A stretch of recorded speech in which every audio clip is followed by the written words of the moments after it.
Hi, my name is Candace Casey. I live in Merced, California. For the past 2 years, I have been undergoing a battle with Mariposa County CPS over the custody of my son, Nicholas Andrew Casey. Nicholas now resides in Modesto with his grandfather and his step-grandmother.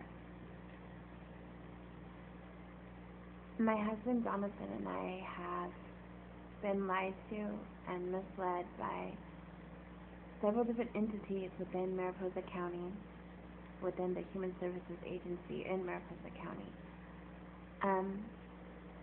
I was born in Modesto, California, where my son now lives, and I grew up in Livingston, California, which is in the same county as Merced. Since the day that my son was taken, we have not ceased fighting for him. We attended parenting classes. We underwent psychological testing and did drug screenings, and we are being told that it is not in our son's best interest to return home to his mother and his father and his little sister. Mariposa County Child Protective Services has kept several crucial pieces of information out of the docket that I believe fall within the jurisdiction of exculpatory evidence, withholding exculpatory evidence, such as the simple fact that my daughter Destiny has been seen numerous times at her pediatrician. She is reportedly very healthy, active, alert. She can grasp toys, which is something the social worker claims she can't do, though she has demonstrated the ability to grasp a rattle in front of her pediatrician at the age of 5 months. She is now 8 months old. She tries to talk. She says, "Mama, Baba, that." She also, she laughs, and she pulls up on the furniture. I have to watch her very closely. She's very active, so much more than her brother was at that age. Nicholas, they claim, has delays, although I believe they exaggerated whatever delays they felt he had. It's 11 o'clock at night, so if I seem a little, out of sorts, I'm just very tired right now. It's been a really trying, 21 months, and it's been so difficult for us that we have, there's been several times that it's come close to us giving up, us splitting up, and, originally the department, they claimed a lot of different things about our marriage, and there are very few marriages that can make it through the turmoil that CPS put us through and still remain intact, and yet they're claiming that we have an unhealthy marriage, an unhealthy living environment. Jonathan and I are two very different people. That's true. Jonathan, he was adopted. He never met his biological parent, and sometimes I think that has a lot to do with the way that he is. People see him, he's kind of streetwise, kind of different than what they would picture a father to be. He wears an earring in one of his ears, and he walks a certain way, and he talks a certain way, and I honestly feel that social services and the way they choose to perceive people sees Jonathan as dangerous based on his appearance and his demeanor.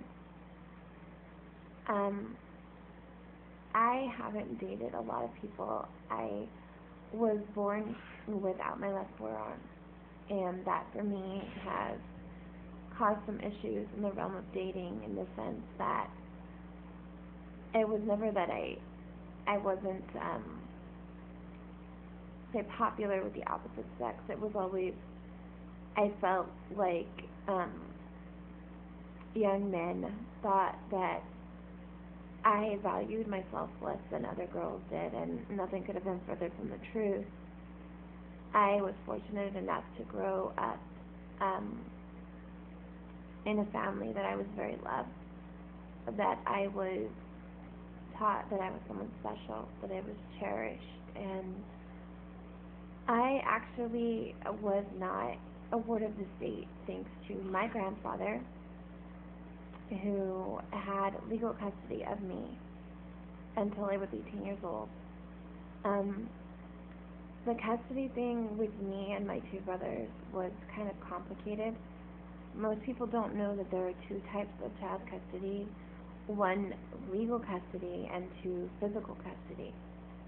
Because of the fact that my mother didn't have either of her arms, and she was a paranoid schizophrenic, or diagnosed with paranoid schizophrenia, because, that's not all who she was. My grandfather had legal custody of me, but my mother always had physical custody of me. So if anything ever happened where the courts would choose to get involved, the legal standing was I would go to my grandfather because he already had custody. Even during the times when my mother was doing well and my grandfather deemed that it was okay for me to live with her, my grandfather oversaw things. He sort of took care of the financial situation. He sort of brought us food and intervened when need be. And even though my grandfather and I sometimes fight, especially since I've gotten older, to me, what my grandfather, Norman Davidson, and my grandmother, Mary Davidson, who is now deceased, did in not adopting me, in allowing it to remain a legal guardianship, was an act of love, because I did not grow up feeling as if I were unloved or unwanted by my mother. Instead, I grew up with a sense that I had about 5 parents under the same roof. I literally, at any given time as a teenager, I could turn to at least 5 different adults that could offer me guidance and love and support, and I am very grateful to those individuals who provided me with the knowledge and the discernment that now guides me, because and those people were, of course, my mother, Esther Rosalie Rigoza, Katrina Lambert, my aunt, who is still very close to me and one of my favorite people in the world, my uncle Roger Davidson, and my grandmother, Mary Davidson. I grew up with a sense of belonging, and that's something that I think that unfortunately very few children have in this day and age. And I never realized until what I have had to endure recently what a gift that was.